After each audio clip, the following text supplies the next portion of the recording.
بسم اللہ الرحمن الرحیم۔ وضو میں 4 فرائض ہیں اور اس کے علاوہ باقی کچھ سنتیں ہیں۔ وضو میں کون سے 4 فرائض ہیں؟ پہلا فرض ہے چہرے کا دھونا۔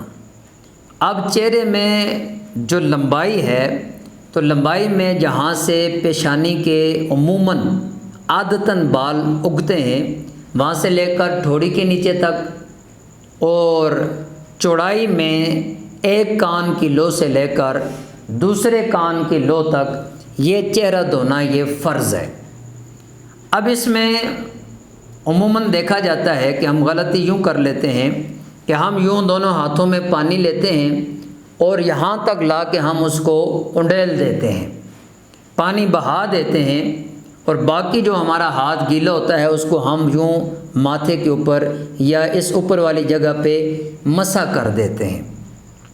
اب نیچے کا حصہ تو دھل جاتا ہے اور اوپر والا جو حصہ ہے اس کے اوپر ہم نے مسح کیا۔ تو یاد رکھیں یہ فرض کے اندر شامل تھا۔ اگر ہم نے یہاں اوپر سے پانی نہیں بہایا اور صرف نیچے پانی بہا دیا، اوپر صرف ہم نے تر ہاتھ اوپر ہم نے اس کے اوپر پھیر دیا، تو یوں ہمارا یہ فرض ادا نہیں ہوگا، اور جب فرض ادا نہیں ہوگا تو وضو ہی نہیں ہوگا۔ اگر وضو نہیں ہوگا تو اس سے نماز بھی ہماری درست نہیں ہوگی۔ اس میں احتیاط کی ضرورت ہے کہ ہم یوں ہاتھوں میں پانی لے کر تو یہاں اوپر تک لے کر آئیں اور یہاں سے بہائیں تاکہ یہ ہمارا ماتھا، پیشانی اور اس کے ساتھ پورا چہرہ یہ ہمارا دھل جائے۔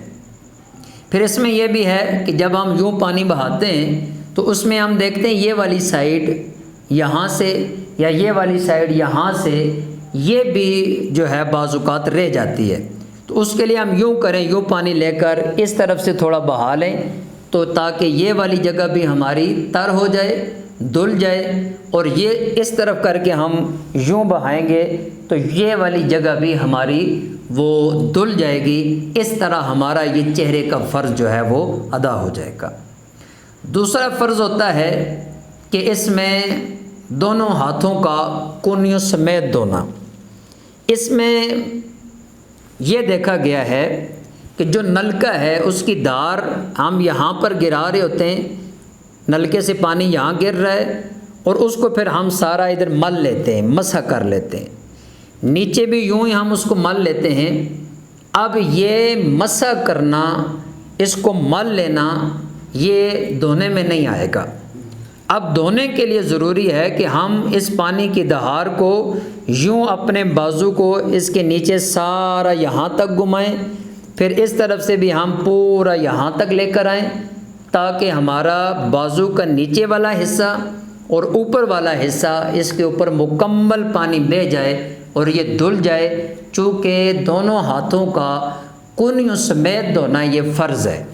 اگر اس میں بال برابر بھی جگہ خشک رہ جاتی ہے اور وہ دھلتی نہیں ہے، پانی اس کے اوپر بہتا نہیں ہے، تو یاد رکھیں اس سے پھر ہمارا وضو نہیں ہوگا کیونکہ ہم نے فرض میں کوتاہی کی ہے۔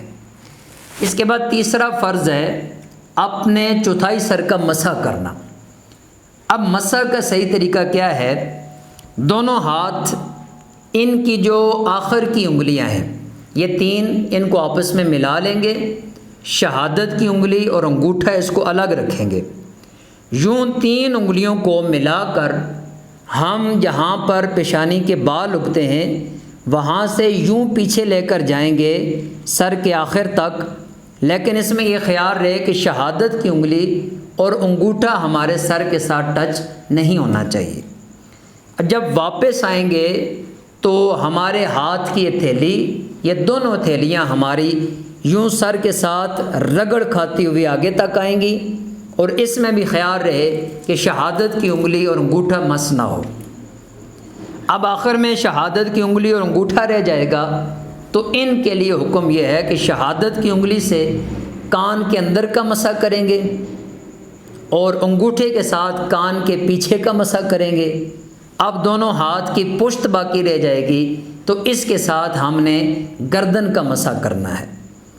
اس میں بھی یہ یاد رکھیں کہ چوتھائی سر کا مسح کرنا یہ فرض ہے، پورے سر کا مسح کرنا سنت کہلائے گا، اور گردن کا مسح کرنا یہ مستحب کہلائے گا۔ گردن کے مسح کے ساتھ ساتھ یہ یاد رکھنا ہے کہ گلے کا مسح نہیں کرنا، چونکہ گلے کا مسح کرنا یہ مکروہ ہے۔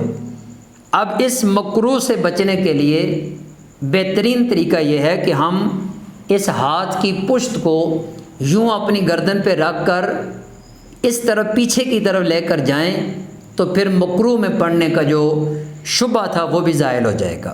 اگر ہم پیچھے سے آگے کی طرف لے کر آئیں گے تو ہو سکتا ہے ہاتھ ہمارا یہاں نیچے گلے تک آ جائے اور ہم مکروہ میں شامل ہو جائیں۔ تو اس چیز کی احتیاط کریں گے تو یہ ہمارا پراپر مسح ہو جائے گا۔ چوتھائی سر کا مسح بھی وضو میں فرض ہے۔ اس کے بعد دونوں پاؤں کا ٹخنوں سمیت دھونا، یہ وضو کا چوتھا فرض ہے۔ اب اس میں بھی بعض اوقات دیکھا جاتا ہے کہ ہم نلکے کے نیچے پاؤں رکھ کر پانی اوپر سے بہانا شروع کر دیتے ہیں اور ہم یہ سمجھتے ہیں کہ ہمارا یہ فرض ادا ہو گیا اور وضو مکمل ہو گیا۔ اس میں بھی بہت احتیاط کی ضرورت ہے۔ ہمارے پاؤں کے نیچے کا جو حصہ ہے، جو اس کا تلبہ ہے، اس میں گہرائی ہے، اور گہرائی والی جگہ پر جب تک ہم مکمل اس کو نلکے کے نیچے رکھ کر آگے سے پیچھے تک پانی کو بہائیں گے نہیں تو وہ والی جگہ نہیں دھلے گی۔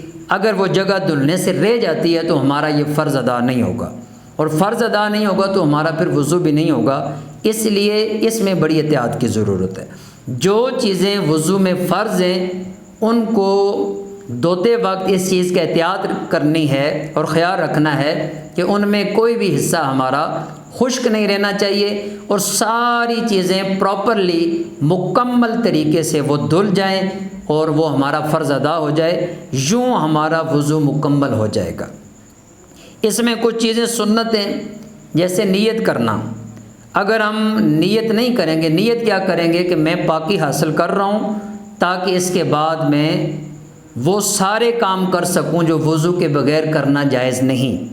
عبادات ہیں، تلاوت قرآن مجید ہے، قرآن مجید کو چھونا ہے، اور اس کے علاوہ اور بہت سارے نوافل ہیں، یا جو بھی ایسی عبادات ہیں جو وضو کے بغیر کرنا جائز نہ تھی، میں ان کے لیے وضو کر رہا ہوں تاکہ میں وہ ادا کر سکوں۔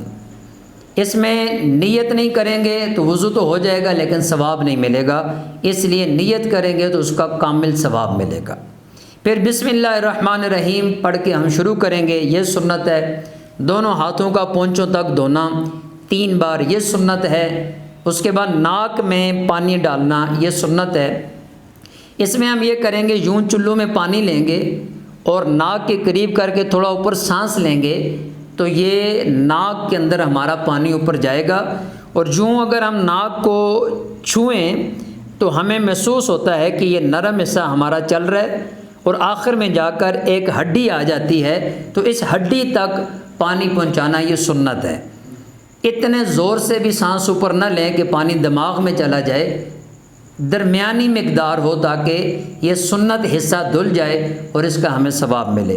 پھر بائیں ہاتھ کی چھوٹی انگلی سے ناک کو صاف کر لیا جائے گا، یوں 3 بار ناک میں پانی ڈالیں گے، چہرے کو دھوئیں گے، اور اس کے بعد بازوؤں کو ہم نے دھونا ہے، اور کلی کرنی ہے تو پھر اس میں مسواک کیا جائے گا، یہ بھی سنت ہے۔ اس کے علاوہ داڑھی کا خلال کیا جائے گا۔ اگر داڑھی میں یہ گھنی نہیں ہے، پتلی ہے، اور اس کے نیچے سے ہماری جلد نظر آ رہی ہے تو پھر یاد رکھیں اس جلد تک، جڑوں تک پانی پہنچانا فرض ہے، اور یہ اتنا مشکل نہیں ہے۔ جب ہم پانی ڈالتے ہیں تو پتلی داڑھی کے جڑوں تک یہ پانی پہنچ جاتا ہے۔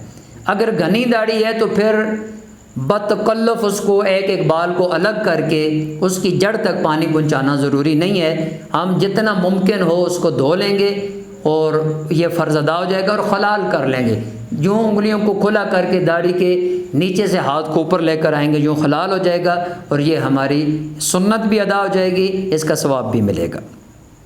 اس کے علاوہ پورے سر کا مسح کرنا یہ بھی سنت ہے، اور کانوں کا مسح کرنا یہ بھی سنت ہے، اور پے در پے وضو کرنا۔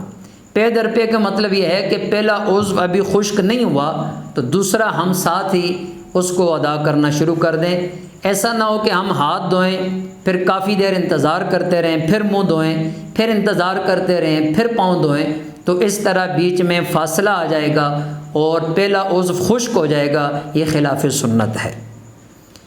اور اس کے ساتھ ترتیب کو قائم رکھنا یہ بھی سنت ہے کہ پہلے ہم نے ہاتھ دھونے ہیں، پھر کلی کرنی ہے، پھر ناک میں پانی ڈالنا ہے، پھر چہرہ دھونا ہے، پھر ہم اسی ترتیب سے بازو دھوئیں گے، مسح کریں گے، پاؤں کو ہم نے دھونا ہے۔ تو اس ترتیب کا خیال رکھنا یہ بھی سنت ہے۔